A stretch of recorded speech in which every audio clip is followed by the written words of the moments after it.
There's Arthur. Yes. I can't do anything.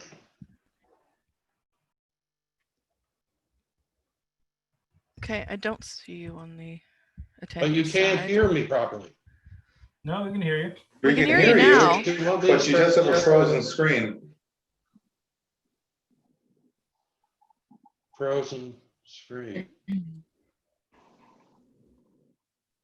Should I try dialing in again?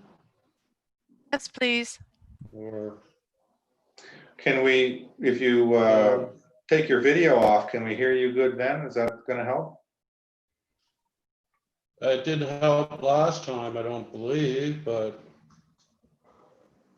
can you hear me now? Yes. You're Yes. okay now, Arthur. Okay, let's try this then. See how it goes. Okay, well, we'll get the meeting started anyway. We'll call it to order, and I'd look for a motion to approve the agenda. I'd so move. I'll second. Moved and seconded, moved by Oliver, seconded by Stephen. All in favor? Aye. I, Opposed? Motion's carried. And then we have No. Right. a motion to approve the minutes from the last meeting of April the 20th. So I have either mover and seconder for that. I'll move. Stephen moved, second by Oliver. Are there any errors or omissions to note? Hearing none, all in favor? Aye. I, Opposed? Motion's carried. Okay, we don't have any public hearings scheduled, no unfinished business, so we move right into new business. And the first item on the agenda is the request to remove 82 Kemp Street from the Heritage Control District. And this was referred by council. So Arthur, would you like to comment on that?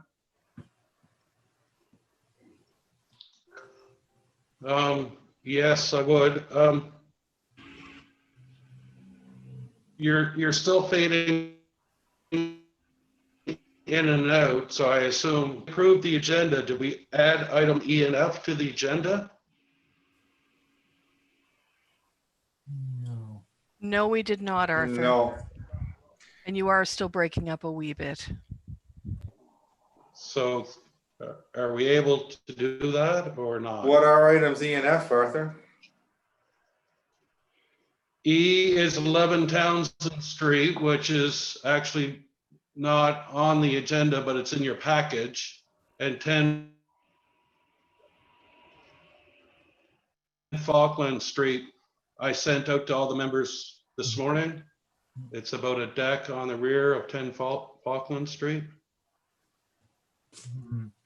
What's the feeling of the committee? Shall we add those in? I haven't been able to see them, but if it's to expedite someone getting something done.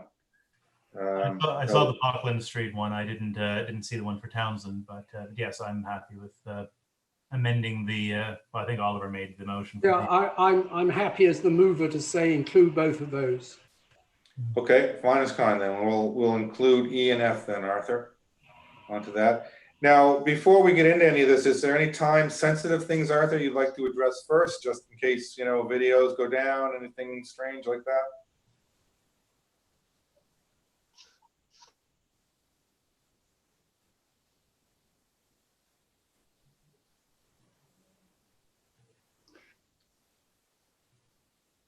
We're not hearing Arthur. We may be down before we get started here if we can't get Arthur up and running.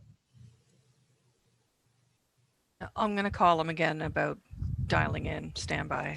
Okay.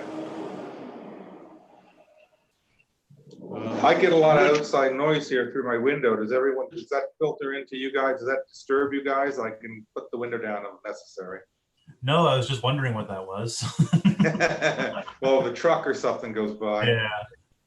We had a meeting for the museum here one night, and there was a guy with a motorcycle, and Mary was in her office, and you could hear him through her office. This is with the windows closed. And then as you come down the street, then my screen would light up so you could see where everybody was in town, wherever he went. So.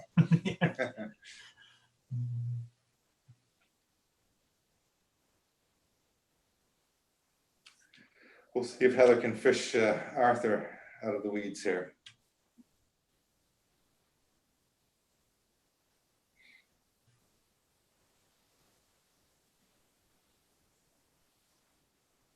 So where was the Townsend information? I missed. It must have been emailed because I didn't see anything in the package. Townsend Street information has been added since the original package for the meeting. I picked it up last night because I went to the town website to see if there had been any additions. And then the Falkland Street piece was sent by Arthur about a couple of hours ago by email. Yes. Okay, yeah, I see that it's in the bookmarks, it's Fox Street, but in the memo is Townsend. So Okay. that's why I knew about the St. Andrew's Presbyterian Church. But Yeah. thank you.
If anybody's watching this, they'll wonder what the heck we're all doing sitting around here not saying anything. I was just thinking about that actually. Heather, are we having any luck with Arthur? Having trouble getting a hold of him. I'm just trying his mobile.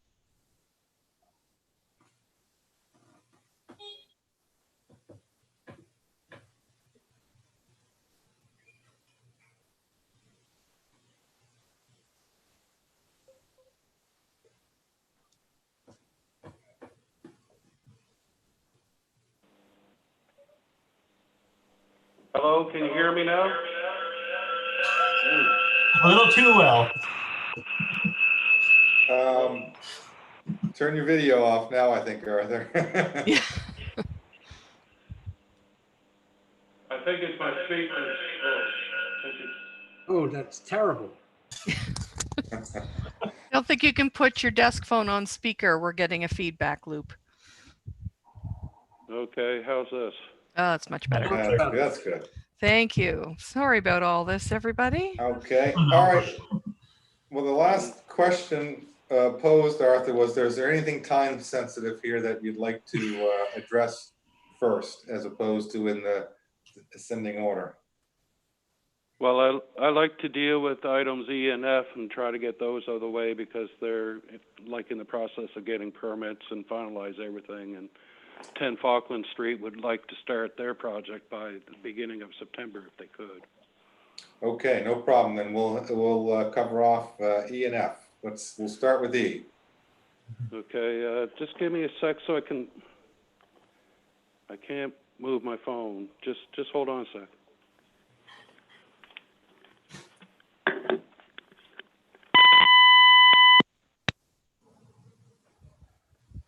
Oh no, we lost him. It looks like we might have lost Arthur again. Oh dear. Townsend and Falkland will never get their projects done at this rate. We'll have to go down to Hammer and Nails and do it ourselves.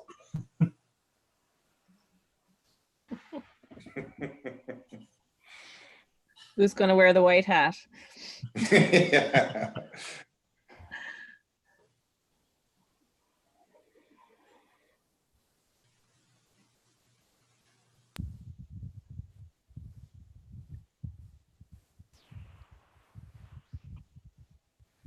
Okay, I'm sure he'll dial back in again. I'm just going to keep an eye on him.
Well, this seems to be quite a process. Heather, any luck?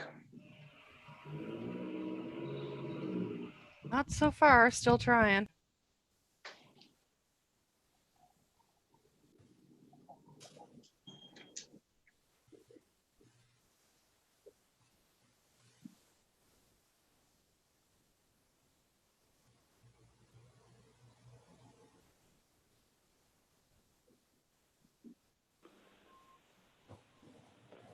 Can you hear me now? Hello, Arthur. Welcome back. It's too many numbers. It's too many Okay. numbers. Oh, there's a major delay. Okay. Is it best, Heather, if I try to mute the Zoom? Or- I think so, yes. Try that. Okay. So if we can start with 10 Falkland Street. Okay. The town has received an application to install a ramp in the rear, the west elevation of 10 Falkland Street. And I'm still getting feedback, so I'm turning my mic on my computer right down. According to the guidelines for the municipal registered heritage properties, the installation of the ramp and stairs requires the approval of council and the issuance of a heritage permit. The intent of the ramp is to provide an accessible entrance to the building.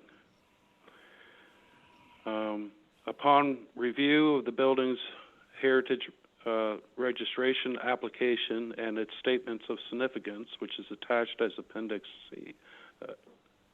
C, the proposed installation of the ramp along the rear west elevation will not have a significant impact on the building's unique features as described in the application or the character defining elements as described in the statements of significance.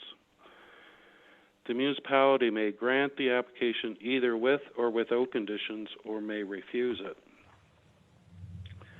It is recommended that council approves the issuance of a heritage permit for the ramp at 10 Falkland Street with the following conditions. Number 1, provided the ramp is located on the west elevation as submitted, and that is at the rear. And 2, provided the ramp is constructed as submitted. And I just got these sketches this morning, so that's why it was late getting onto the agenda. So the first attachment, yes, Heather has brought it up on the screen, which shows that the ramp is designed in the traditional railing style, and it meets the Heritage Conservation District guidelines. This building itself is not in the Heritage Conservation District. It is in the architectural control area, and it is a registered municipal heritage property.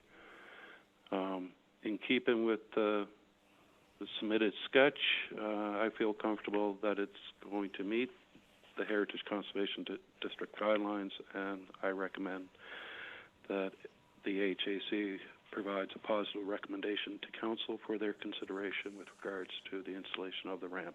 And that's my report. Okay, thank you, Arthur. So we would look for motion and discussion on this request. I'd just like to raise one thing, and that is the description of that as the west elevation. I must admit, I was just confused about that. The way the building sits, it's almost exactly at 45 degrees to north-south. I think it would be better to describe that elevation as the northwest elevation. I have a map, a large-scale map of the town in front of me. Mm. I mean, it's the front. Well, I always figure like Garden Lots is east of town, so it faces directly towards Garden Lots. Well, if you look on the map, it's at least as much north as west, I think. Okay, I mean, we're talking about the side of the building that faces towards Lawn Street, aren't we? The Yes. rear of the building is what we're, yeah. Yeah.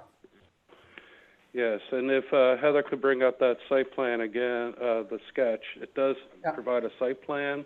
Yeah, but unfortunately, there's no north shown on the sketch. Yes, that's correct. Yeah. And the streets aren't shown there either, so yeah, No. it's not a help there.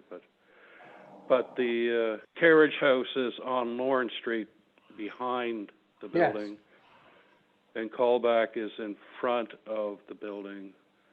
So this proposal, will not affect the beautiful front Victorian and somewhat Gothic front of the building. Yes. Yeah.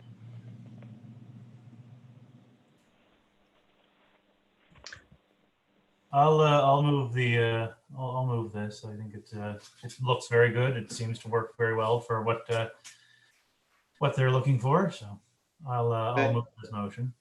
Thank you, Stephen. Do we have a seconder? I'll second it. Nathalie, thank you. Any further discussion regarding this? Hearing none, we'll say all in favor. Aye. Aye. Opposed? Motion's carried. And then Arthur, we have the Townsend Street. Yes, the next item is 111 Townsend Street, which is the St. Andrew's Presbyterian Church. They just wish to put on a metal roof.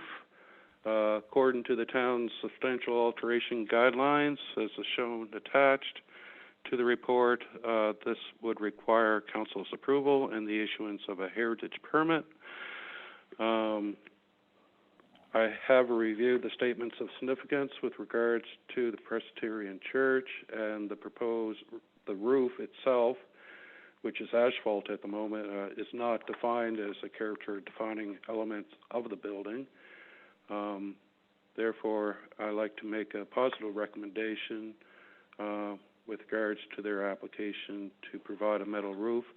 The metal roof itself does not include the bell tower, but they do intend to, once funds permit, in a year or two down the road, that they will certainly consider also providing the same type of metal roof for the bell tower.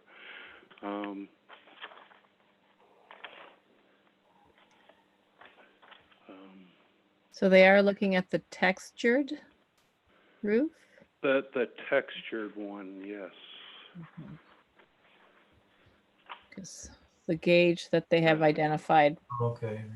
belongs It's with a the 26 gauge metal roof, and it's the textured color, and it's almost like a charcoal. Yes, you have it up on the screen now. And that is the best color that we were able to come across that would actually be in keeping with the asphalt shingles that are there now, so it wouldn't look that much out of place with the bell tower itself. And there is a concern with regards to snow and ice coming off the roof because it's so close to the sidewalk on Townsend Street. So we were recommending 4 conditions to be applied, and I'll just go through those. Number 1, provided the metal roof has narrow space in between ribs, space in between shall not exceed 18 inches, and it's more like a 9 or 10 inch gap that they're proposing. Item 2, provide the metal roof has a medium tone color, matte color, as submitted in the application and as attached. Provided a snow guard is installed along the bottom of the roof slope in proximity to the fascia board to control large slabs of ice and snow from falling off the roof, and provided the installation shall be complete and consistent throughout, with the exception of the bell tower, which is excluded from the application at this moment.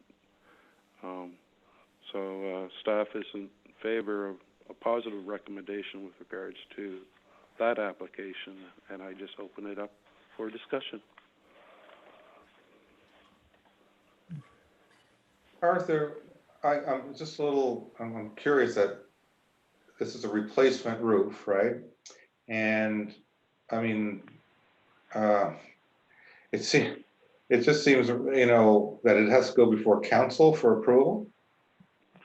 Well, those are one of the issues that are coming up in the other report that I have for consideration, is that the terms of the substantial alteration guidelines currently require something like this to go in front of council, but we might be able to amend those guidelines so that not all of these types of applications have to go forward. So I'm hoping to be able to discuss that later on in the meeting.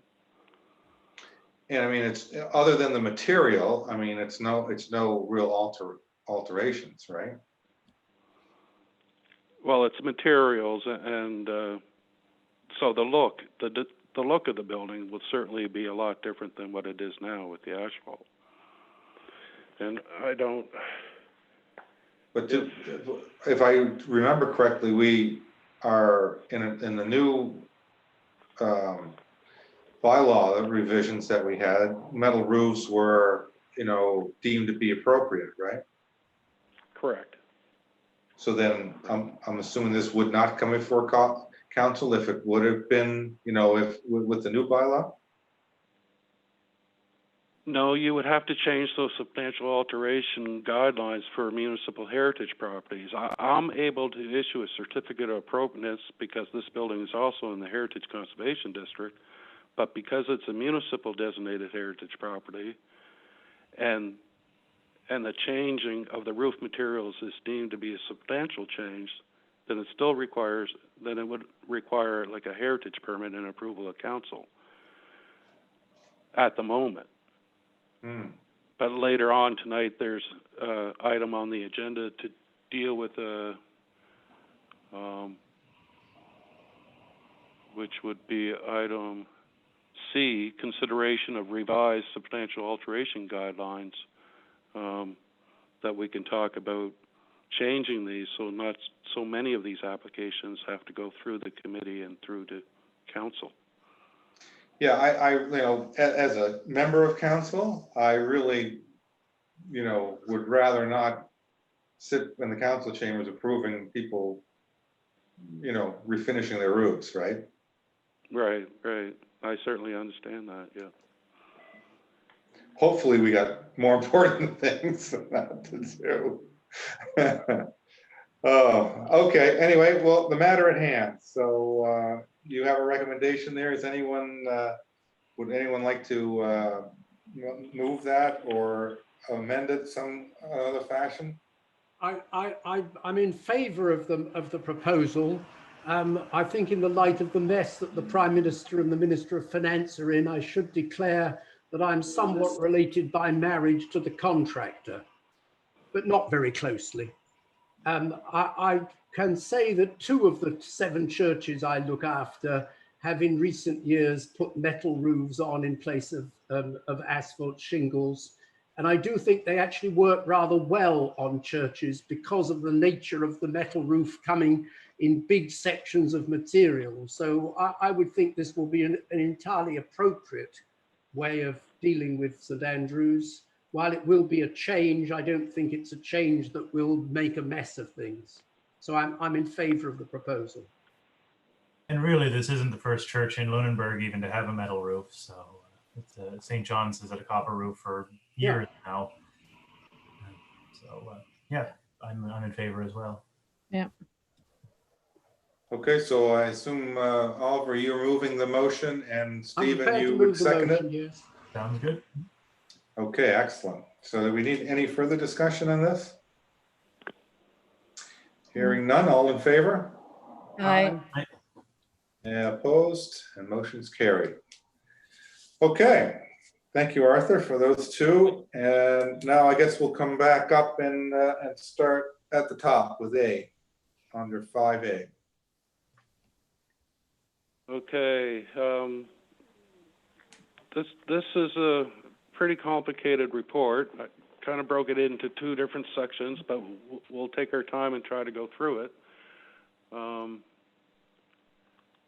My computer keeps on going in and out, and sometimes I lose you, and sometimes it just came back just now. The first item, A, on the agenda was just some letters that was submitted to council that the CAO wanted to pass on to the committee for background with regards to item B of the staff report. So council has received a request from the owner of 82 Kemp Street to remove his property from the Heritage Conservation District. So just to give you some background, again, I'll go right ahead into item B, which is a consideration of a revised Heritage Conservation District background study and the review of the public triggers, the triggers for a public hearing. On April 20th, the HAC requested a review of the Heritage Conservation District background study as reflected in the minutes below as part of the report. As part of the report, I also, as the committee members know, we held 2 public participation meetings on the review of the Heritage Conservation District Plan and Bylaw. So I just provided some background with regards to comments that they had with regards to the boundaries of the proposed district. I'll go down to the middle of the second page that states on May 26th, Council referred a request to remove 82 Kemp Street from the Heritage Conservation District, and that's reflected in the minutes attached to the report. It was moved and second to refer the letter of request dated May 1st, 2020 to the Heritage Advisory Committee to consider as part of the Heritage Conservation District Plan and Bylaw Review. I also noted that on February 11th, Council passed a motion to put the Heritage Conservation District Plan and Bylaw on hold, I guess, or pending the outcomes of the comprehensive community plan and its outcomes, which will be a new revised municipal planning strategy and land use bylaw, as well as a subdivision bylaw. The intent from staff's perspective was that that would provide us time to actually review the proposed Heritage Conservation District Plan bylaw and make sure it's compatible with those other documents. Staff did not believe it was the intent of council to actually hold our review until that happens, but just to carry on with our review, but not forward a recommendation to council until we had time to consider the new proposed Heritage Conservation District Plan bylaw in light of the comprehensive community plan and the municipal planning strategy and land use bylaw.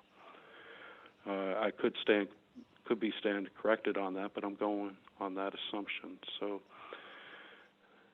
So with regards to the proposed background study, we did do one that was submitted to communities, culture and heritage, and which was approved by them, which outlines the boundaries or the proposed boundaries that would have incorporated the 2 architectural control areas into the new conservation district. And since then, we received applications, as the committee members know, APCO's decision or request to remove 6 properties that they have along Tannery Road from the architectural control areas, as well as one lot, A1 on Dufferin Street. And council did approve the removals of those lots from the architectural control areas. So in order for staff to continue on and revamp the background study, staff really needs to know what council's intentions are with regards to the district boundaries. So the first part of this report attempts to address 2 questions. What is council's wishes with regards to the proposed Heritage Conservation District boundaries? And 2, what are the levels of controls for each area of the Heritage Conservation District? Now, the first item was more important to try to get completed to allow staff to continue on with the background study itself. Item 2 is less important at this moment in time. I think the committee, if the committee feels more comfortable requiring more time with regards to what types of level of controls each area would have, that obviously will be a small part of the background study, but it'd be more important to distinguish those as we develop the actual plan and bylaw. So I also provided in the report that the municipal planning strategy talks about the expansion of the Heritage Conservation District in policy 10.6. And Heather, if you want to go to the next page.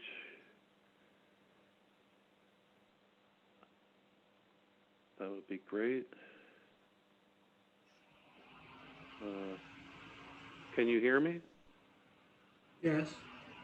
Yes. Okay. Just to note that the current Heritage Conservation District plan also has a policy with regards to the expansion of the district. So I think those 2 policies are important to keep in mind.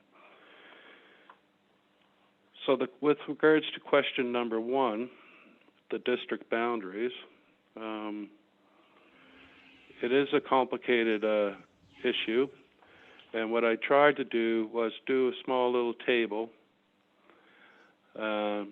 with some questions with regards to helping us get through to provide a clearer understanding of how we wish to define the actual boundaries of the district. So the first question for the committee would be, should the UNESCO World Heritage Site be included in the Heritage Conservation District? obviously from the staff perspective, that would be a yes, but I'd like to open it up to the floor, and I'd like to refer the committee members to map 1. If we could pop up map 1 on the screen, Heather, that would be great.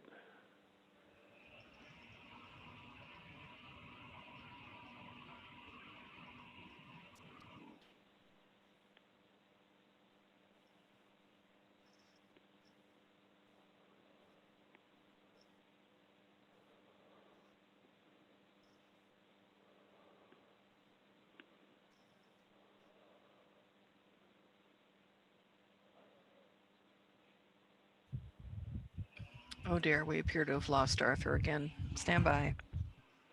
I can still hear you. You can't hear me? Oh, Or- okay. Sorry, Okay. someone disappeared. I thought it was you. I got I see you now. disconnected from the Zoom meeting, but Okay. I'm still on the phone. Good, got you. Am I able to bring it up on my other computer, I wonder? I'm almost afraid to try it, but... Attachment A, map 1 is up on screen currently. Yeah, it looks very good. Thank you, Heather. I don't see it yet.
So what are we waiting on right now, Arthur? Are you with us? Are you?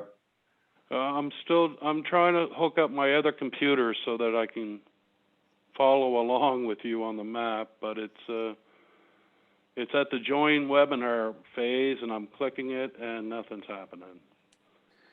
You should. Well, you know pretty much what we're looking at, though, right? Yeah, I'll try to follow along with you and continue the meeting. Yeah, so the just, red line, the red line that you see there is the Old Town World Heritage Site. So I'm hoping that the committee will strongly support a yes motion that the World Heritage Site should be part of the Heritage Conservation District. So I just opened that up to the floor so that we can check that one off our list. And that includes the area at the eastern end that goes along the waterfront. Question. Yeah. So to clarify, Arthur, that's really there's no change there. There's no change in that that area, right? Well, that's the World Heritage Site. So if you're thinking about the Heritage Conservation District, if you want to go to, that is not the Heritage Conservation District. Heritage Conservation District is on map, best shown on map 4. You want to go to map 4, Heather? Yeah, we have it up. I don't see it yet. So that looks like a bigger area than what we were looking at previously, right? It is a larger area, yes. So And- map 4, including the area that says area removed, that's the current Heritage Conservation District, which are two Then different what- things. The Heritage Oh. Conservation District is under our Heritage Conservation District Plan and Bylaw, Yeah. And the World Heritage Site is a UNESCO site, which is within, Oh, okay, yeah, inside our Heritage Conservation District. okay. And that's what we're looking for a yay or nay on at this, for that question? For that question, the question would be if the red area, which is the World Heritage Site on map 1, Yeah, should be part of the Heritage Conservation District. And I think we're obligated to say yes, actually, Yes. since we signed the, yeah, I don't even think that's a question, yes. yes. So the committee does agree with yes. Yes. Absolutely. Okay, should the architectural control areas of the town's municipal planning strategy, future land use map be included in the Heritage Conservation District? Now that's how they exist today, which excludes the 6 ABCO lots and Lot 1A. This is as shown on map number 4, is that right? Oh.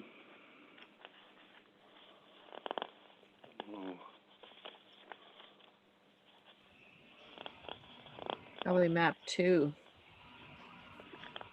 Possibly. Map Oh, they're on 4 2 as well as map 4 shows it.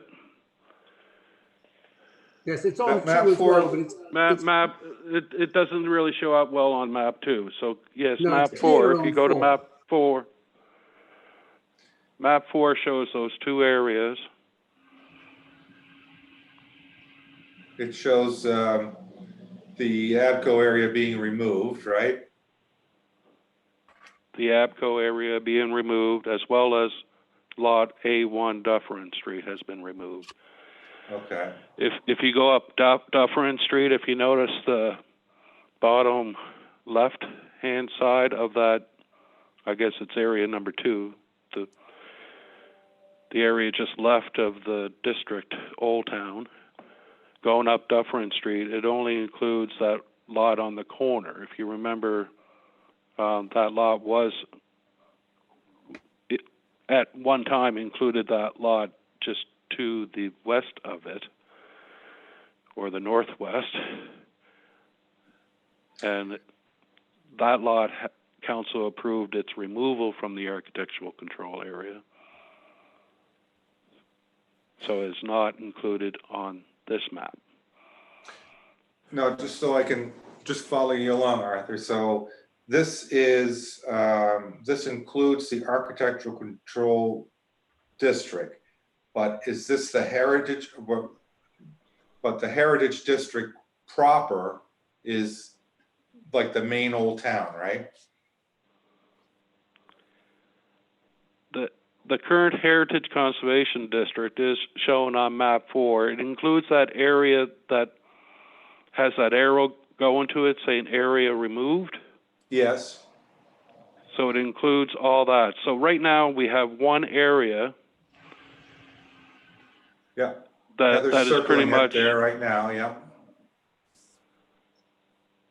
Is Heather circling? Yeah, Yes, that area. And then the 2 architectural control areas of the municipal planning strategy are those 2 areas with those recently removed lots that council just approved. so the yes or So no the include, question, yeah, so does the yes or no include the architectural control zones? well, the question is, should the architectural control areas of the current municipal planning strategy be included in the Heritage Conservation Oh. District? Okay. And I would say yes.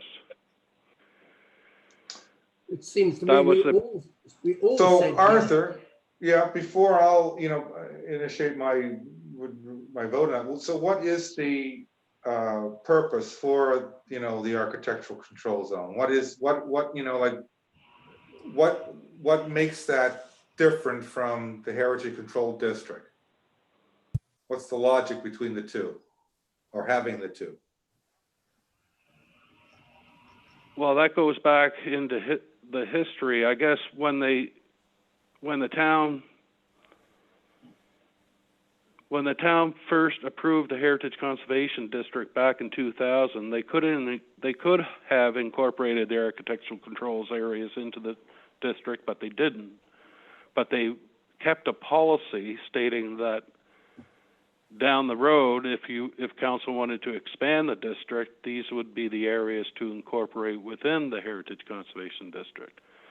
Now, the concept was, when I first came on with the town, that was one of my mandates, was to incorporate the two architectural control areas, take them out of the municipal planning strategy and land use bylaw, and incorporate them under one document under the Heritage Conservation District plan and bylaw, so that it'll be easier to administer staff-wise, as well as for our clients, to not have two different type of documents under two different provincial statutes regulating the same piece of land for design-wise.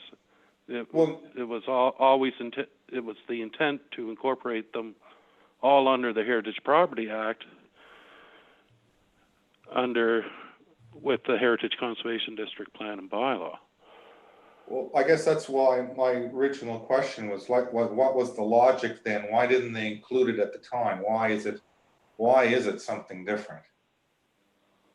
I don't know if it was just a matter of time to get the plan done. I really can't answer that. I wasn't here back in 2000, but I think that's an important question, though. It's an important question for me to be answered. So that might be something you may want to look into.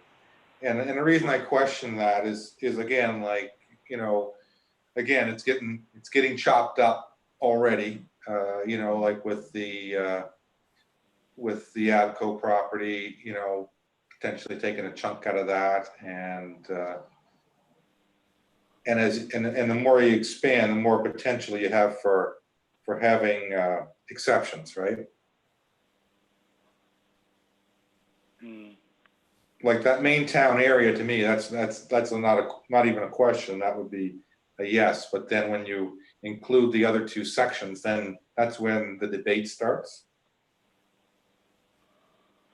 right. But I'm afraid I'll never be able, no matter how much research I do or how many hours I'll spend going through the minutes, maybe the real reason why it wasn't included is not even reflected in the minutes. So I don't know. We do still have staff that was around at the time that might be able to reflect on some of the logic behind why things were done the way they were.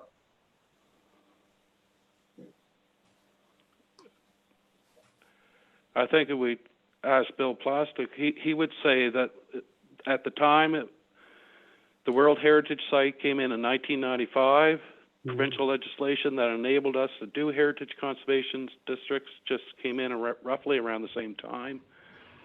And they wanted to make sure that we provided some protection over the World Heritage Sites, so they started working on the Heritage Conservation District with that in mind, and just wanted to proceed and get that done and completed without going out beyond the World Heritage Site that much.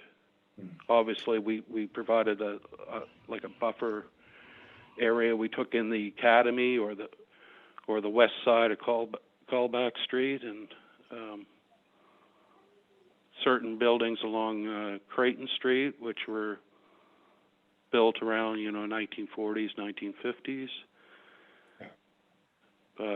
But I think that was the rationale, was probably just time and to make sure that we had some type of architectural controls on the Old Town destinations, World Heritage Site, which was mandated, which was a requirement from UNESCO that the town had to proceed and do that.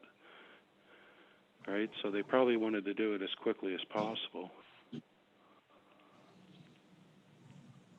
Even though they still recognize those are important architectural controlled areas outside the district.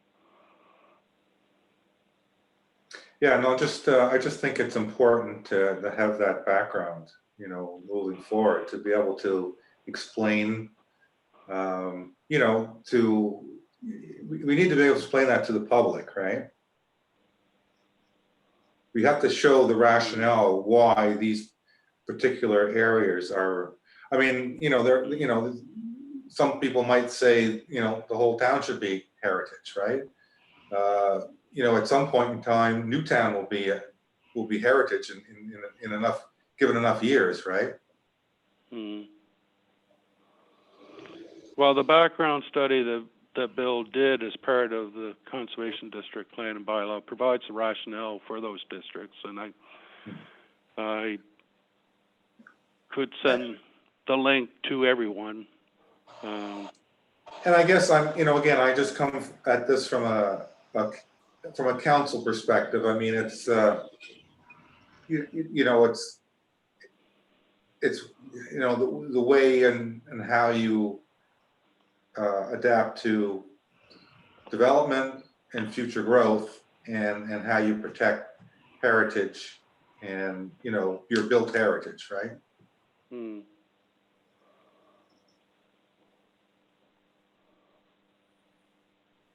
Any thoughts from the rest of the committee here? I'm hogging up the airspace.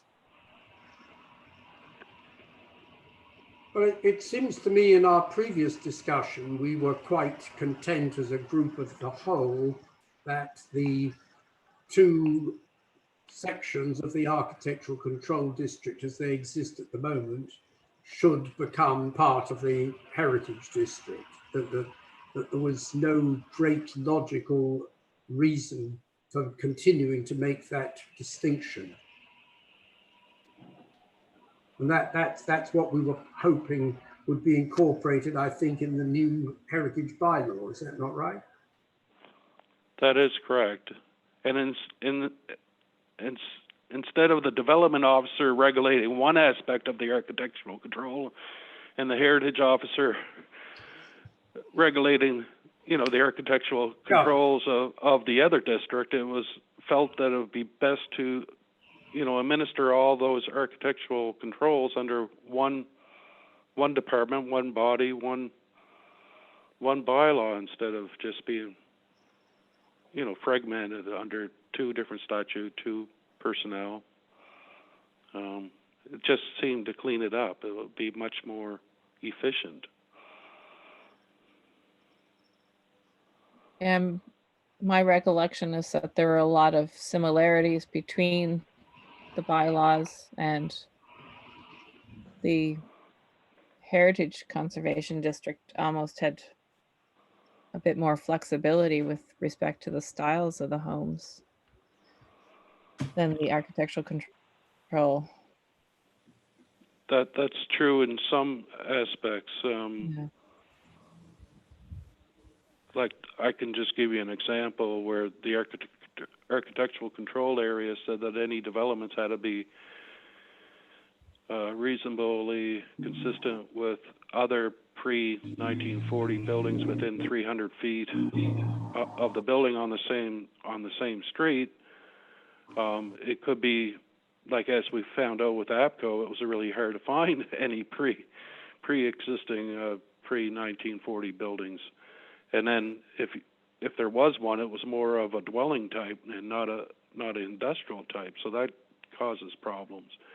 Under the Heritage Conservation District, we have the traditional architecture of Lunenburg, and you can pick any one of those styles, well, whether they're directly adjacent to you or within 300 feet of your particular development. You can choose whether it's a Craftsman style or a Cape Cod style, or you could go with that, and that to me provides more life to a community. It doesn't replicate the same thing side by side. It provides flexibility, it provides uniqueness, and it provides a variety of building types along a particular streetscape. So I'm a strong, I guess, believer of the Heritage Conservation District over the architectural control guidelines myself. But So what you're saying, Arthur, is that you have more flexibility in what you can build in the Heritage Control District than you can in the Architectural Control District. Currently you do, yes, yeah. And you will, even the new bylaw, Heritage Conservation District bylaw, I would say that's a true statement as well. That there's more But- flexibility under the district bylaw than there is under the architectural control provisions of the MPS and OEB. But you still have to conform to several different styles of a build, right? Well, you can certainly take aspects from different even design types and Yeah. create a new Hmm. type. Like I had we an talked about interesting- under Project Lunenburg, we talk about the new Lunenburg vernacular, where like you take a Brian McKay lines at B2 Lofts, you take the massing and scale of the streetscape, and then you'd add different portions of Lunenburg architecture to create a new Lunenburg vernacular, which is what we're really striving for, I believe. Yeah, it's funny you mentioned that, because I had an experience 2 weekends ago where we had friends here, and they're in Lunenburg County. They're not Lunenburg, proper, but they're Lunenburg County. And we were at the barbecue spot, and they looked at the new Brian McKay Lyons building, and they said, "Oh, isn't that nice how they fixed that building up?"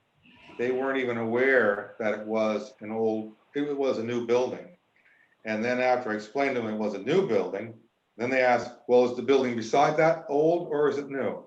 So, because again, that's an old building, it's fixed up very nice, but yet there was no distinction. They couldn't distinguish the old building from the new building.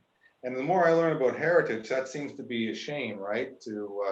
That you can't distinguish, the old from the new, if you're, by forcing a particular style on a bill.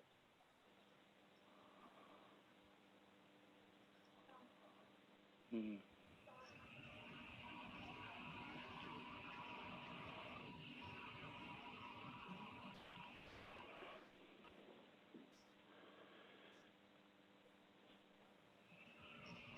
Any comments? Are we all?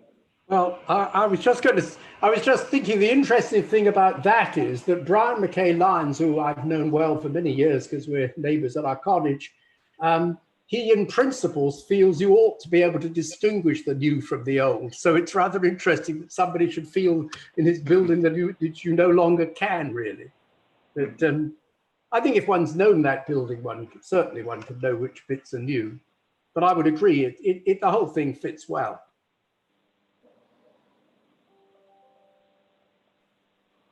Okay, well, in the essence of time, we need to keep moving here, so we need let's, to keep on areas.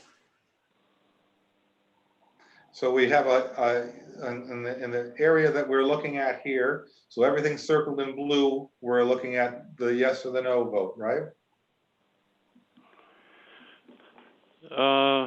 With regards to, we're still on the second item? Yeah, Yeah.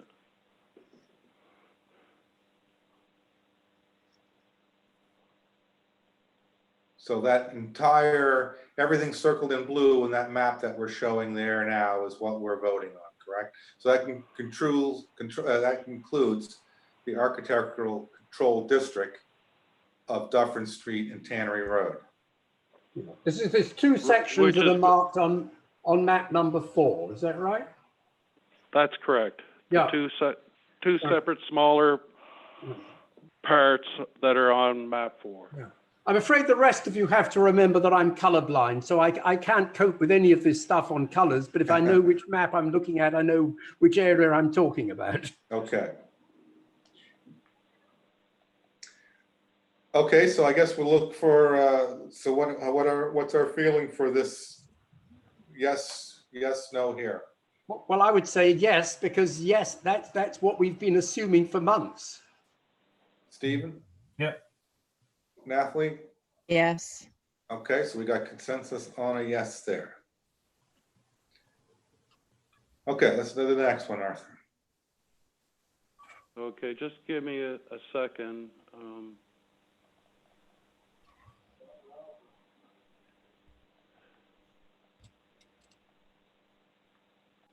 Okay, I have to try something. Just give me a couple minutes, please.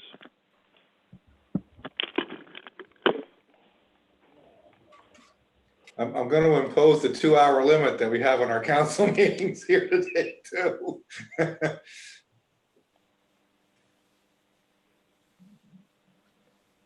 I would support that.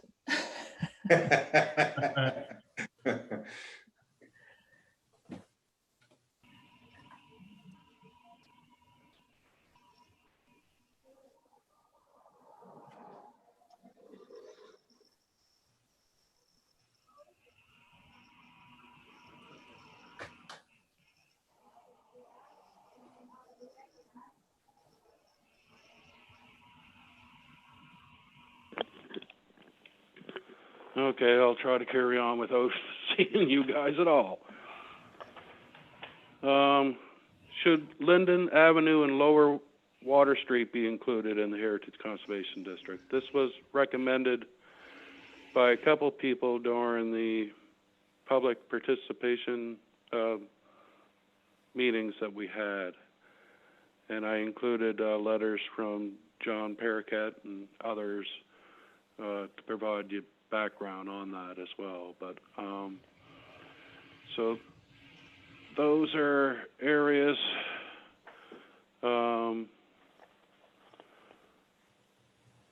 that would try to fill in the buffer area between the Dufferin Street architectural area and the Old Town Heritage Conservation District. It's probably best seen on map 2.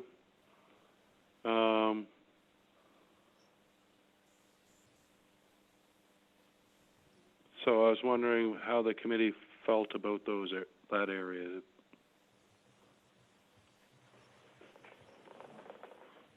My own reaction is to say that we need to think about that in conjunction with the area beyond it, if you see what I mean. If we are to include the area of Young Street and maybe the Foundry, then it makes complete sense to include Linden Avenue as well. I'm not sure how strong the argument for including Linden Avenue is if we don't include, the larger area of sort of where the fire hall is and Young Street and all of that.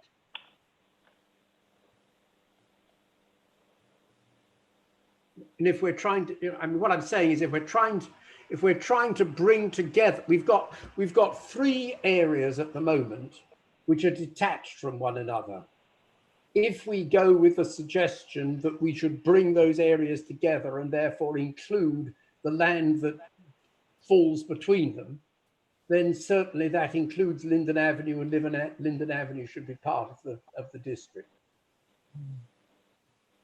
I agree with that. That makes a lot of sense, Oliver. I think it's going to be a challenge, though, to get that area around the Foundry Oh yeah, converted. I'm talking at the moment about concept in principle. The Yeah. political realities may be something else again yet. True enough. I have the freedom, not being a member of the council, to think that way. Yeah, it's hard to me to get one hat off and put the other one on. I know that. Okay, so then we can have a vote on that area there of Linden Avenue. So everyone with a yes, what do we think for yeses here? Yeah, yes. Nathalie?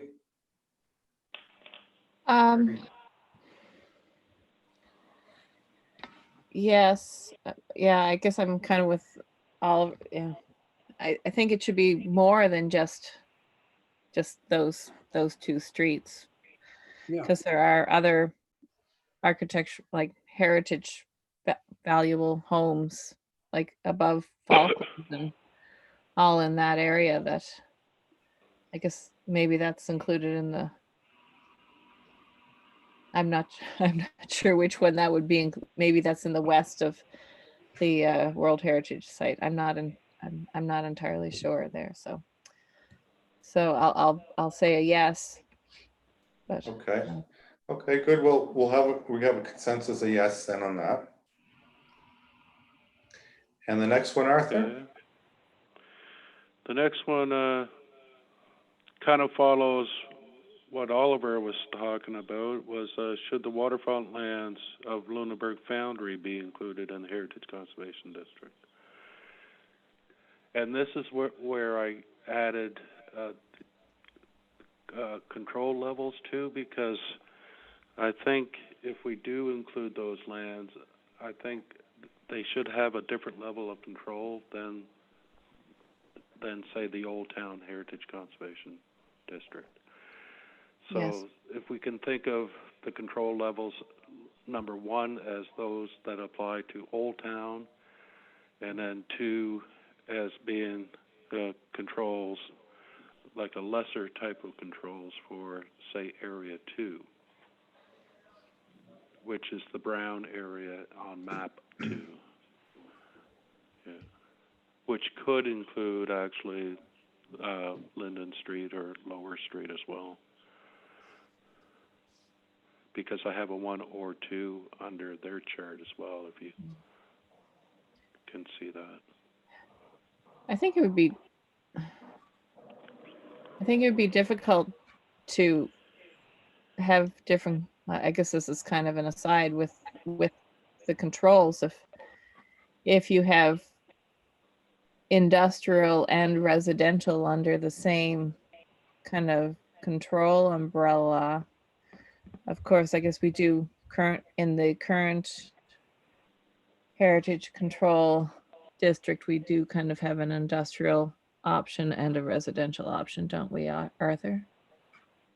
We currently kind of break those into 2 areas because we recognize waterfront industrial buildings as being unique. So that they do have currently less controls on those than they do, say, for a residential building on Lawrence Street, for example. Yeah, okay. Yeah. And it would be probably, this is all hypothetical, I know, same idea with map 2. I can see some type of similar type of mechanism for those buildings as well. So that's why if you look at map 2, it's almost, I didn't circle Linden and Lower Water Street completely in the brown. If you Yes, notice that. sorry, yes. So that would be a decision that we could make as we go through the development of those control mechanisms as part of the plan and bylaw development. Right now, we're just trying to outline the rationale for the district boundaries. Yeah. So, Yeah.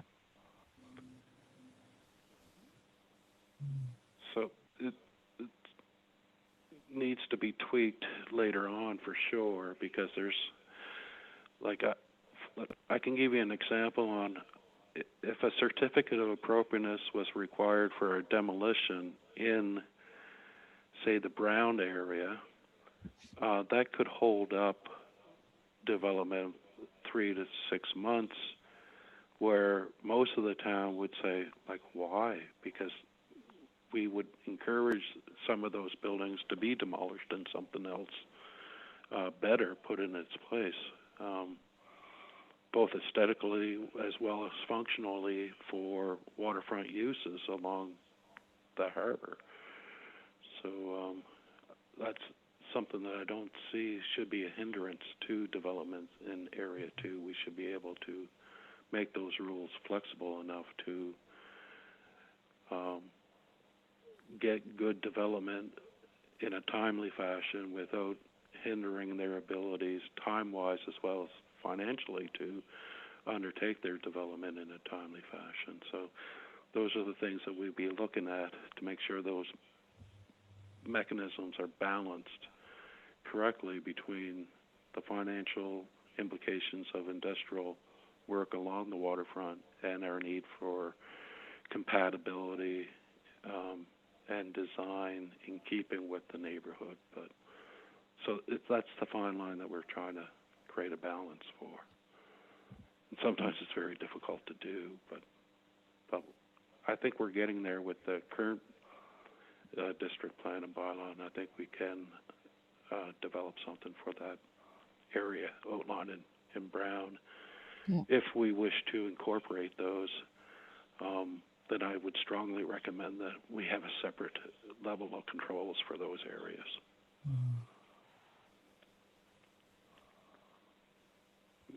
Okay, everybody ready? Any more comments we need for there? Everyone, what's our yes or no for this area? I'd say yes. I'm a Yes, I think yes. so. Yeah. Okay, so we got consensus for yes there. And can I also get a consensus for level 2 there as well? Yeah, I think you put a good argument for that. Yes. Okay, great. That certainly helps with the development of the background study. Okay, the next question on the table, should the waterfront lands of APCO be included in the Heritage Conservation District? And it will come as no surprise to you if I say yes, it should be. But I would go a bit further and say I think it's very difficult logically to include what we've just said we would like to include, namely the Foundries lands, waterfront lands, if we don't treat ABCO the same. I mean, and part of ABCO's argument for not being in it was that the Foundry wasn't. I think that those two sections need to be treated in the same way. So I would say both should be in. I agree, Oliver. Stephen, any comment there? No, I agree, absolutely. Okay, so consensus yes then? Yeah. Yes. Okay. All right, next, Arthur. The next item, should the lands west of the World Heritage Site be included in the Heritage Conservation District? And I would say yes. What that was pointing to is just the area outside the World Heritage Site on the west side of Callback Street. It currently does include that area, and I just wanted to make sure that we were all on the right page with regards to that. So there's no real proposal to amend the boundaries on the west side. So if we could get a yes for that, that would be just confirmation. This is the section as it appears on both map 1 and map 3, is that right? It includes the academy and at least part of the graveyard and the houses on the west side of Callback Street. Yes, yes. Going right down to Linden Avenue and yes. tying in with Lower Water Street, yeah. Yes. But and at the north edge running along the road where it goes below the academy, as shown on the map. Yes, yes. Yeah. To the sort of northern edge of the academy. Yeah. Yes, that seems entirely sensible. I think that's And that's but basically the argument for that is a protective, I mean, aside from having the academy in, otherwise it's a protective buffer zone to the old town itself. correct. It's not the part of the UNESCO buffer zone, but Yeah. it serves as a buffer for the Heritage Conservation District zone. Yes. Over the World Heritage Site, yeah. Yes. So if we can agree with a yes there, I could go on to the next one. Mm-hmm. Yes. Okay, we got consensus there. Should lands north of the World Heritage Site be included? Now, those just include those on the north side of Creighton Street, those lovely craftsman-style homes. And I think it's, since they're part of the Heritage Conservation District now, I think for all intents and purposes, they have been used to the heritage legislation for the last 20 years. So I recommend that we actually keep those within the proposed boundaries. But I open that up for discussions. And that's again as shown on maps 2 and 3. And 4 as well. Oh, and 4 as four's well, up- sorry. Yeah, I haven't scrolled that far down just at the moment. Yes, and 4 as well. Yeah. yeah. It's that portion of, it's about 6-7 properties, something like that, on the north side of Creighton Street. Correct. Yeah. Yes, and Heather has her, Yes. she used to have her sensor right over it, yeah. Okay, so do we have I a think, yes consensus here? Yes. Yes. Okay, good, thanks. We'll move on, Arthur. the next item, should lands east of the World Heritage Site be included in the Heritage Conservation District? And if we can go to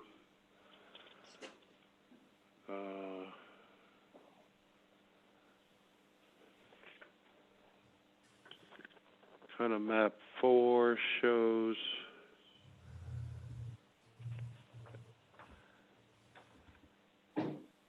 a proposed area to be removed. You can refer to map 1, which shows the difference between the World Heritage Site, and if you want to flip back to that one you just had up, do you see it includes a much larger area going down, instead of a straight line going down Kemp Street, it includes a lot of lands east of Kemp Street. And currently the district includes the open space area of Blockhouse Hill and 82 Kemp Street, and some land that the town owns surrounding 82 Kemp Street. So if we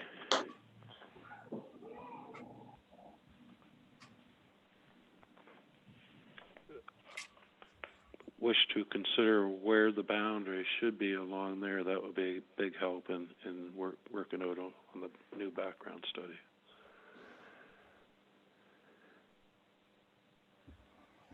And recognizing the fact that we received a letter from an applicant wishing to be removed from the Heritage Conservation District. Well, I personally would favor having what I understand to be the area as shown on map number 2 here, which gives us all of the houses below Blockhouse Hill. I mean, which are a substantial number of quite distinctive houses from mostly the first couple of decades of the 20th century. It seems to me there's a real case for including, the Blockhouse bit of Blockhouse Hill, because that's of huge historic significance. I mean, I know it's undeveloped, has always been undeveloped, and is likely to be forever undeveloped, but it gives a degree of control of its future if we include it in the district. And I think it's quite difficult to make a logical argument for the boundary that's shown on map 3, where the houses below on the harbour side of Blockhouse Hill, but not the actual top of Blockhouse Hill. So to include the houses, but not the top of the hill itself, seems to me to be odd. And I must confess, I would then go on and say logically, I think 82 Kemp Street, which opens out, I mean, its driveway goes out to the Blockhouse Hill area. I think 82 Kemp Street belongs in the controlled area. I mean, I've heard Ted Kelly's arguments, but I'm unconvinced by them. I think if you look at the map, 82 Kemp Street belongs in the controlled area. That would be my attitude. So as the question poses, we'd be, a yes vote would conclude that, right? I think so. If people are convinced of my way of thinking, which they may not be.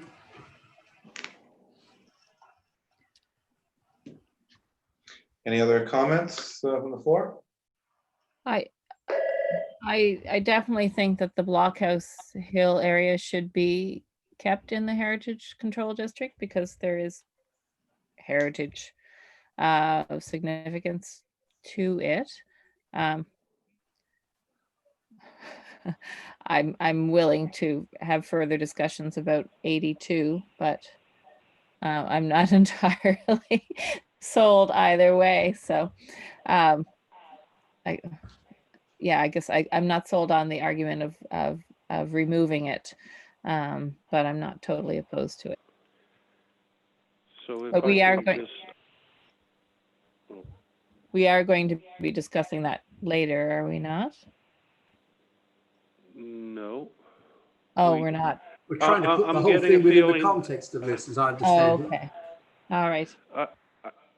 What I'd like to do for the committee, because I'm having such difficulties, technical difficulties, is that I'll try to do a summary of our discussions that we're having today and try to get them all together and put together another memo for the committee's consideration at the next HAC meeting. How does that sound to everybody? Okay, yeah.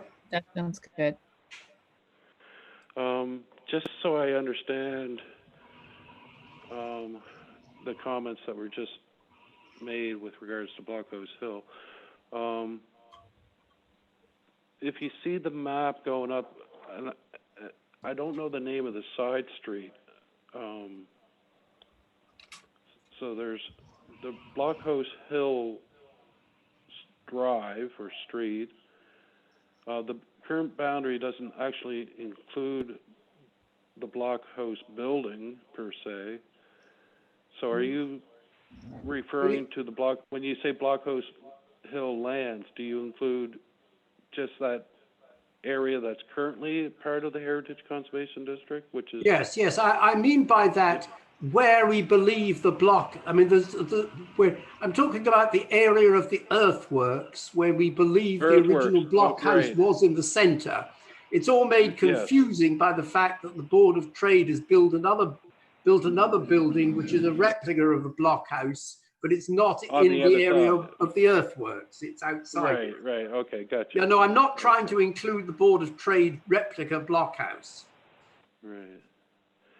So if council wanted to go ahead and proceed with the removal of 82 Kemp Street, you would much rather see the area of the historical remains of the original blockhouse definitely kept within the Heritage Conservation District and probably recognized as a historic site and, Yes. and should be maintained as open space type thing. Yes, Yeah. I feel, that it is important that area remain within the district over which there is some heritage control.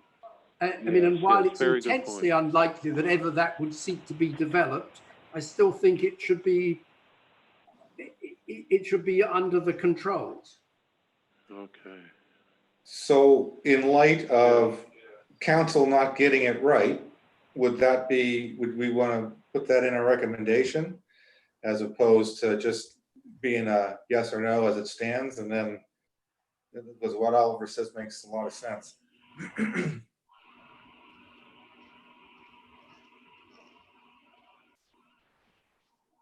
I think that would be helpful, probably, yes.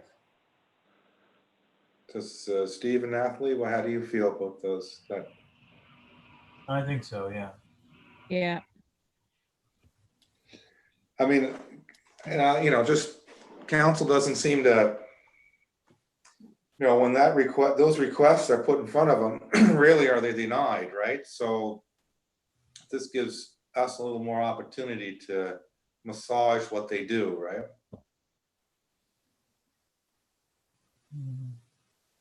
I mean, I perhaps my comment that it seemed to me, I've read all that, the written material that has been submitted to the council in relation to 82 Kemp Street, and I didn't see any pressing reason why council should wish to say yes. I mean, it seemed to me quite different in that regard from the applications that have recently been from ABCO and from Joe Emiro in relation to the lot on Dufferin Street. In both cases, very good reasons were put forward why it would greatly benefit at this time the owners of those two properties to have those properties removed from the control district. But there's no such case being put in relation to 82 Kemp Street. I mean, it's not as if they want to do something that their present status prevents them doing. So how do we want to approach this? Which, do we want to approach this all or nothing, or do we want to approach this on a, half a loaf is better than none at all?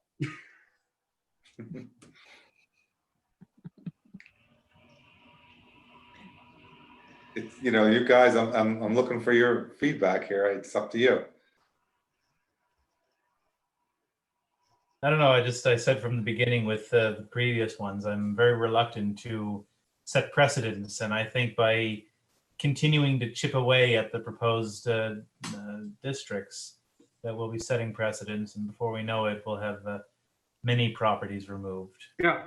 I mean, the next thing is there'll be somebody on the edge of it on the north side of Creighton Street who want theirs off, and so on. Yeah. Yeah. Yes. I'm in Okay, so agreement. then consensus is that it's all or nothing, right? Yeah, I think so. Okay. But if you look at it on the map, it makes sense the way we're talking about, I think. Yes. Okay, so we got our yeses on that one. We got consensus and yes on that, Arthur. And we got 30 minutes here to go, so we'll need to keep our 30 minutes for the golf course. During our meetings, the lands of the Lunenburg Golf Course has been mentioned, and actually all the lands along the harbor front as we wrap around our fine harbor. It was also mentioned quite a bit during Project Lunenburg, and what I'm thinking is, like, if we incorporate control levels 1 and 2, area 3 could be an area where we don't have any Heritage Conservation District bylaw provisions, but we could have a policy similar to what they're proposing for the comprehensive community plan, where there's a policy of council to recognize the importance, inherentness of the open space landscape of a callback head. And so that is a possibility, and where we could actually include, say, that green area shown on map 2 as part of the Heritage Conservation District, but not have any control mechanisms over it, but just to recognize its importance and its intent that it will be maintained as an open space area. Is that something that we should consider as part of the background study for the rationale for the Heritage Conservation District boundaries? Or does the committee feel that we should include it or not include it?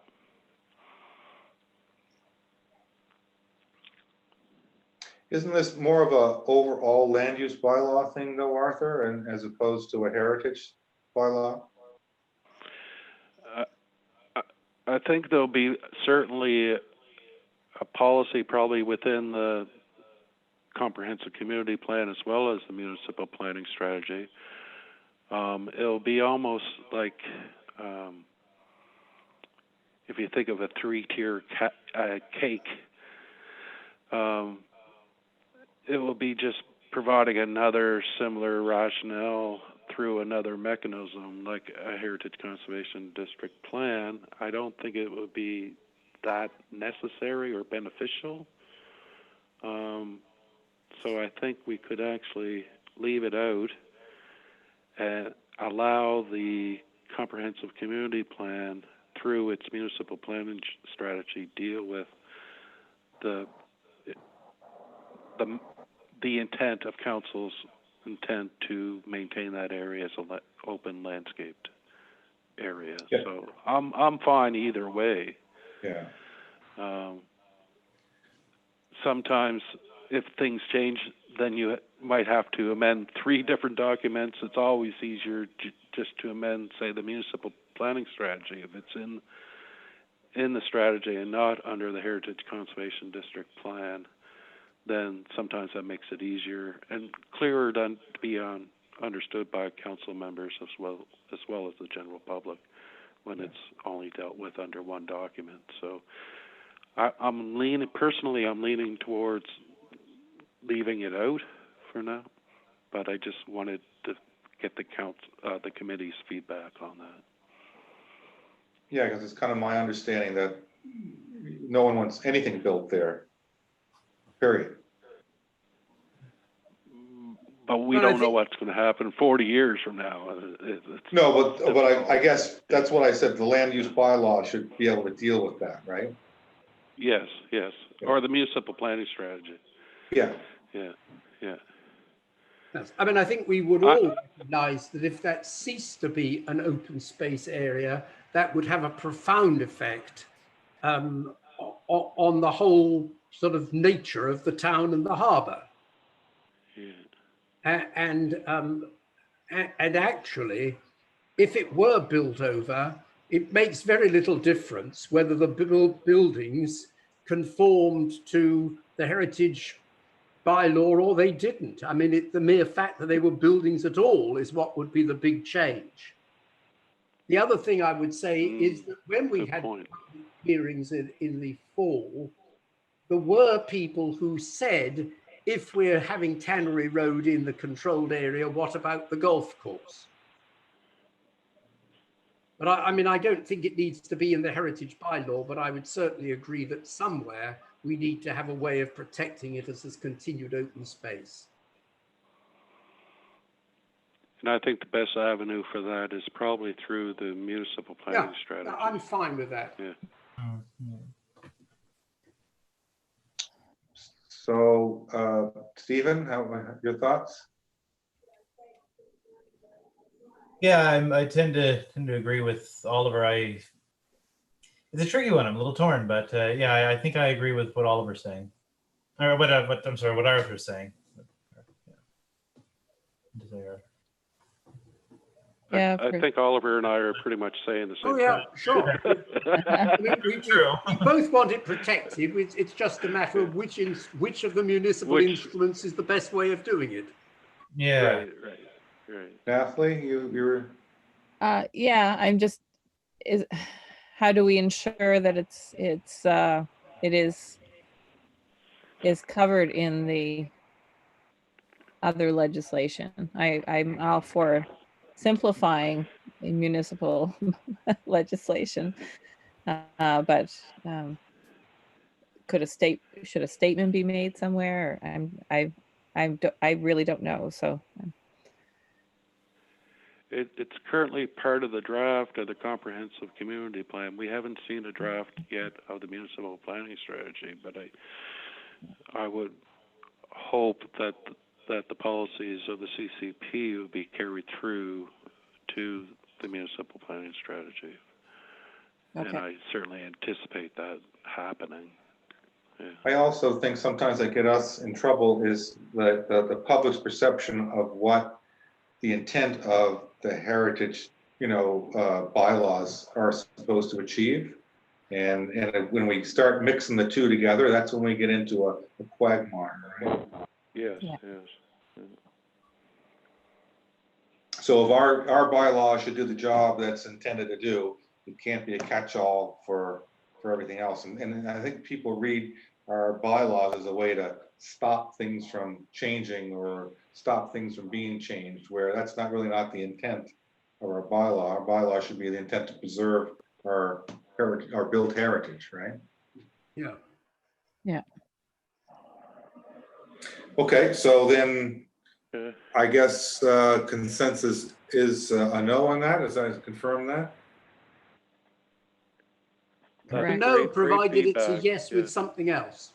Yeah, I think that's a given. Yeah, I think we'll have a community uproar if it's not. So, Yeah, okay. yeah, I do. I really do. That was received loud and clear from our consultations. Yes. Okay, does that answer all your questions? All our questions so far, Arthur? That certainly helps, big time. I'll review our discussions and try to summarize it all up into another report for your consideration at the next HAC meeting. How does that sound? Good. Okay. The second part of this report deals with the triggers for public hearings. And so I attached attachment F, which outlines the current triggers. They're currently aligned with those that are established under the current Heritage Conservation District Plan and Bylaw. There has been discussions regarding minimizing council's approvals for heritage permits and decisions, and enable more developments to proceed as of right. Therefore, I'm recommending that we review the triggers to see if any of them could be deleted to enable more developments to proceed without council's approval and without a public hearing delay.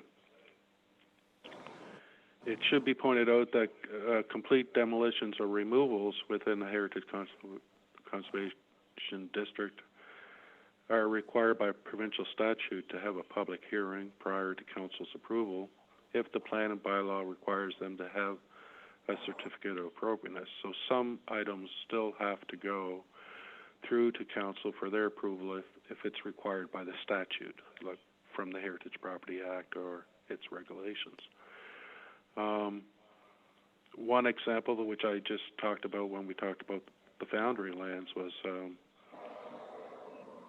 if the level 2 area for area 2, if we didn't require a certificate of appropriateness for demolitions, then a public hearing for that particular demolition would not be required.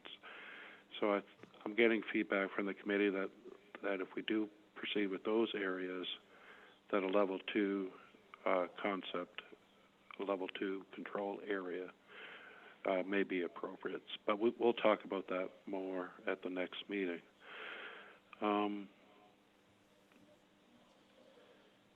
Just to go further along with regards to the triggers, I wanted to point out to the committee that Project Lunenburg, one of the main goals is to increase the number of dwelling units, and currently new dwelling units, 2 or more than 2 within the Heritage Conservation District requires a public hearing. So that's one of the triggers. So that's one of the issues that if we want to encourage new dwelling units within Old Town and within the Heritage Conservation District, then we may want to increase those or eliminate that restriction. We should also have a discussion whether or not the committee feels that new commercial or institutional or industrial buildings could be permitted as of right. So I'm seeking the committee's and council's direction with regards to the triggers for the public hearings. And I just wanted to point out to the committee. I'm getting a lot of feedback now, but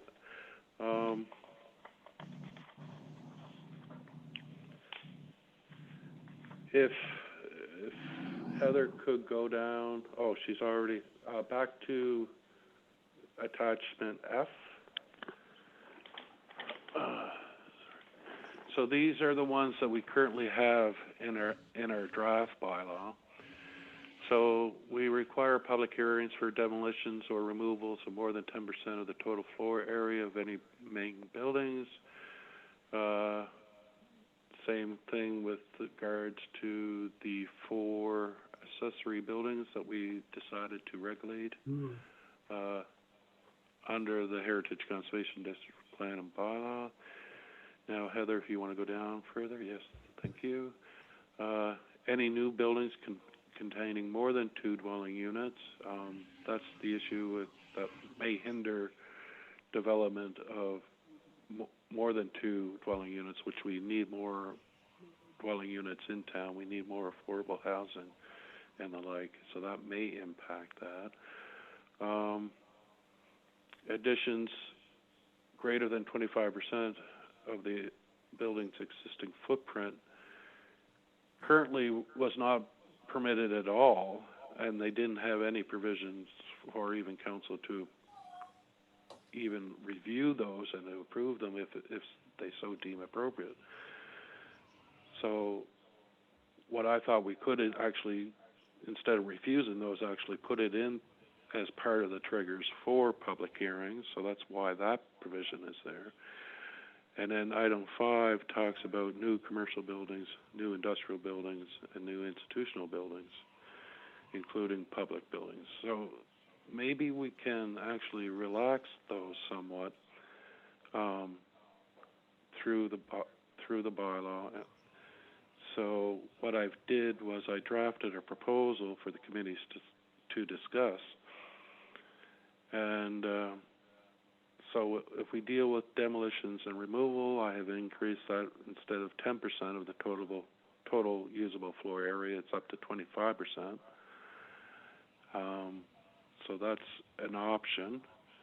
If we still wanted to control large demolitions or removals, that's one way that we can do so.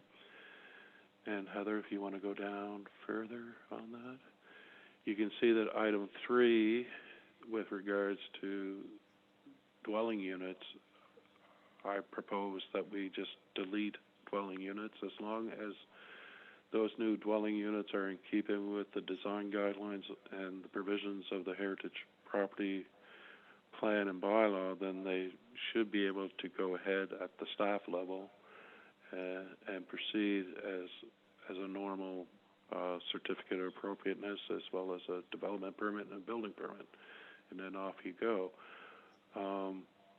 So that's an option for your consideration. Item 5, increase the percentages as well, so that there would be fewer applications, allowing people to actually add on up to 50% of the existing floor area before they actually have to go through a public hearing process. That provision is there for your consideration. And then item 5, with regards to new commercial buildings, new industrial buildings, and new institutional buildings, we may wish to just remove that trigger and allow them to go as a right, provided they meet the provisions of the Heritage Conservation District Plan and Bylaw. Again, these provisions can be different for Area 1 versus Area 2 levels of controls. For example, new industrial buildings on the Foundry lands as well as the APCO lands, I think, should be able to go as a right rather than being delayed through a public hearing process, but provided they meet the design guidelines of the bylaw. So I'd just like to open this up for discussions and get some feedback from the committee. I'm happy with most of this. I'm least happy with the increase of 25 to 50% under paragraph 5. I don't know that I would see this as problematic if we have 2 levels of control for different areas. but I don't see that as being necessarily problematic, you know, in what you're talking about as level 2 of controls. I do think, though, that going up to 50% in Old Town is really a very substantial change. And I'm thinking of the discussion that we had that arose in relation to 324 Lincoln Street, which I know there was quite a lot of feeling from the property owners around that you know, particularly on the other side of Lincoln Street, that was a very big extension not to have had any kind of public hearing necessity. I think it turned out, as the existing regulations go, it was only about 24% anyway. But I just recall all our discussions that we had, and it seems to me that to add 50% to an existing building is to make a huge transformation of it, whereas to add 25% is only to make a modest transformation of it. And I mean, it's not just about making things easier for property owners, it's also about such things as protecting other property owners' view of the harbour.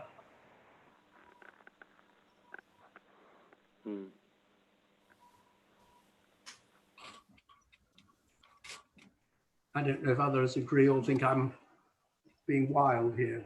Well, and I seem to recall when we were reviewing the bylaw, having quite a few discussions around the 10% and the 25% and kind of the impact around those. Are those going to show up anywhere else in the bylaw if they're crossed out here? Or would they?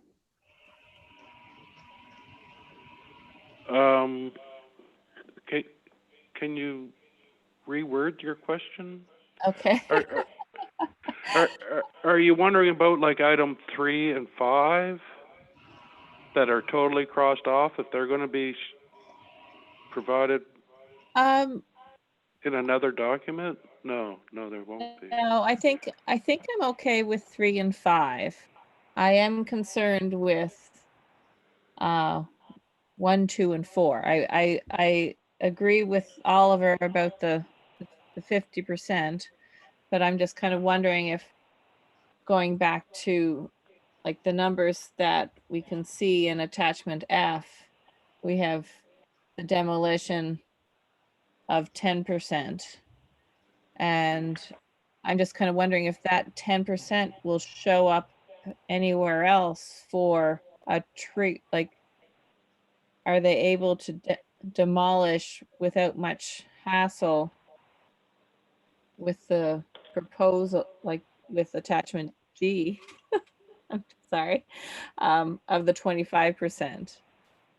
Is it going to be multiple levels? Like you can do anything less than 10% without any issue. You can do 10 to 25% with doing acts. I think what I think you might be getting at, and correct me if I'm wrong,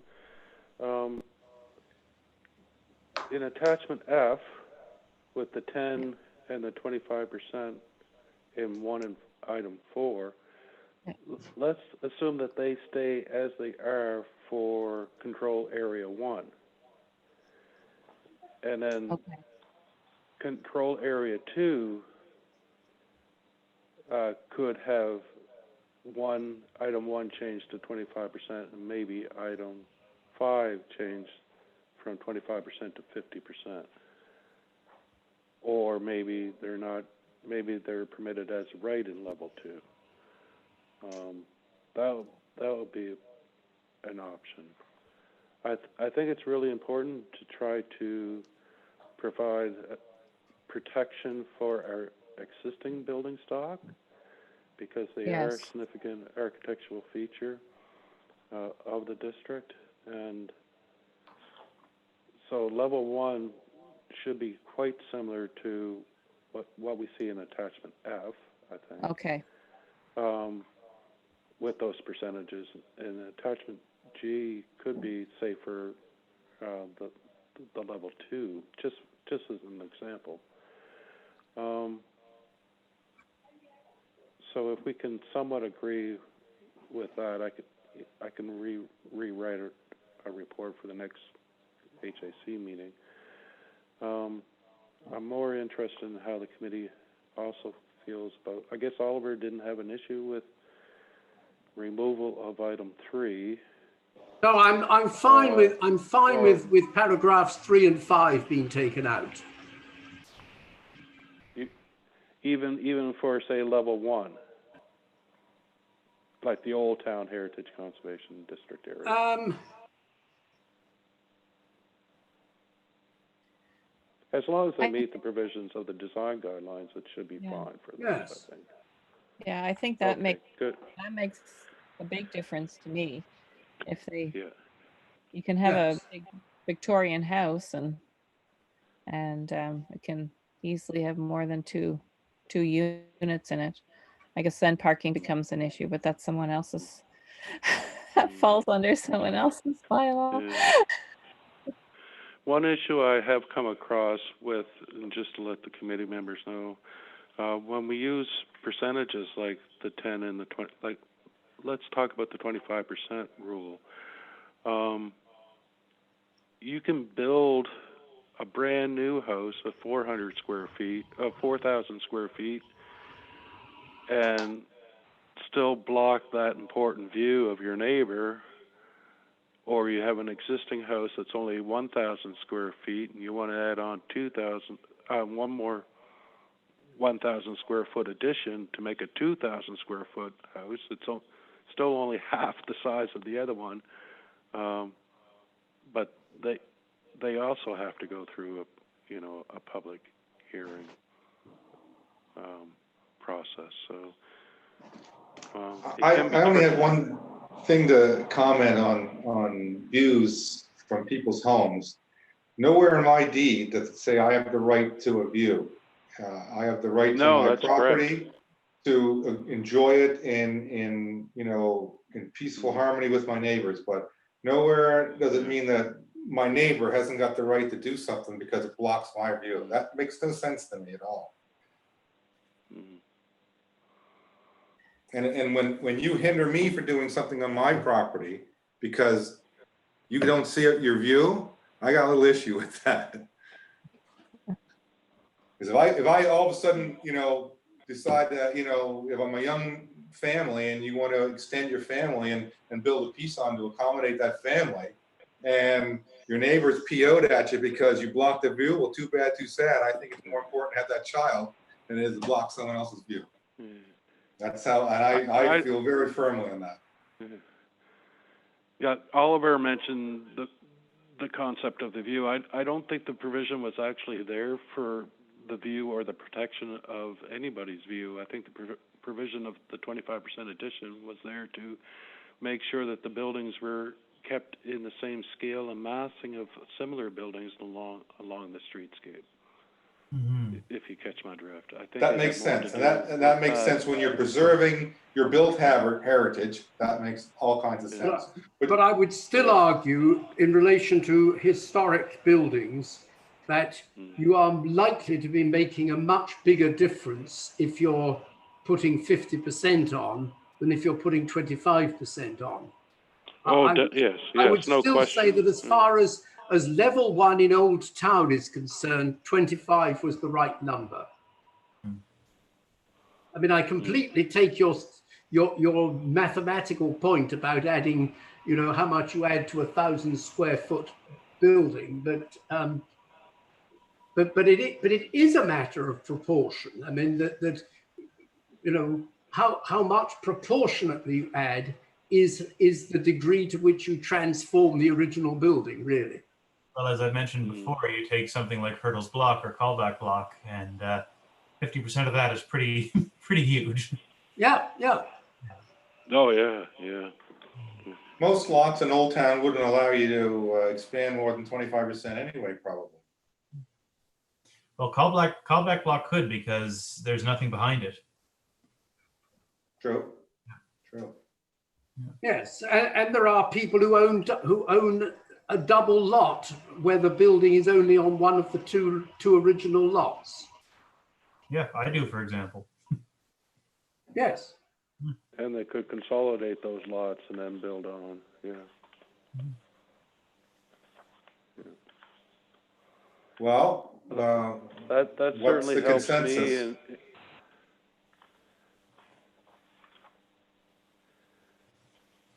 Well, I think we can have a general agreement with regards to reducing the 25%. And I just noticed it should be item 4 and it's item 5 in attachment G, so I apologize for that. But I think we're talking about the same one. We'll reduce that down to 25%, especially probably for level 1 care. Yeah. And I think the deletion of item 3 and 5 would certainly lower the number of applications going for council's approval, and keep the 10% under items 1 and 2. Certainly for the area 1 per se, and then I'll think about area 2 a little bit more. Okay. We may want to increase it to 25%, or we may want to keep it at 10% for area 2. So I really need more time to think about that, but I'll try to summarize all that up in another report for the committee's consideration at the next meeting, if that's suitable to everybody. Mhm. Yes, that sounds good. I don't see the percentages on demolitions as being likely to be that crucial. I mean, if you've got a porch which is falling off and needs to be replaced, that's probably going to be under the 10% anyway. That's where that concept was generated from. Yeah, like I mean, it's most of porches and verandas will come within 10% normally. Yeah. No. And if you're going to take off much more than that, the likelihood is you want to get rid of the whole building. That would be my guess, at least. Or it could be just an L portion. Yeah, I suppose you wasn't could even have part a of the summer original kitchen on the structure. back Yeah. that's rotting and would fall Yeah. between the 10 and 25% of your building. Yes.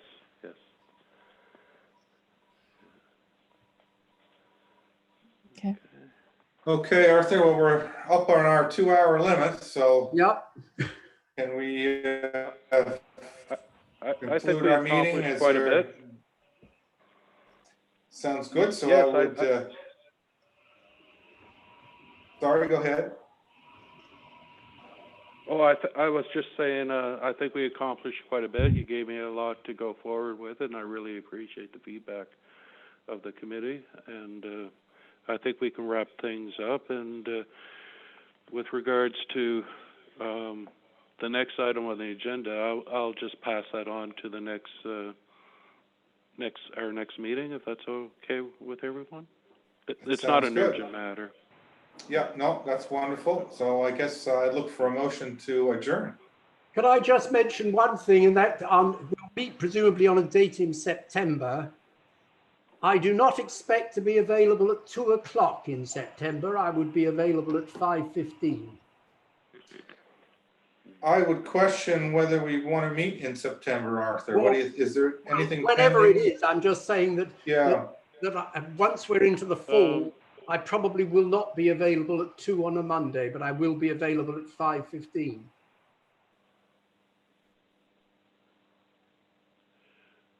I would go for yeah, what's your thought? What date would we be looking at, Arthur?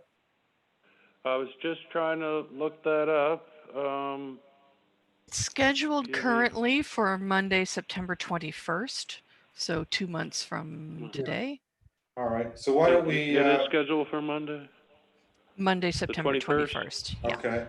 All right, that's fine. And then we'll schedule it for 5:15 then, so everybody's got lots of time and notice.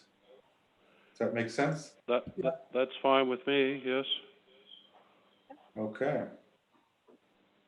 Thank you, Oliver, for bringing that up, because at least Well- that way we got that looked after.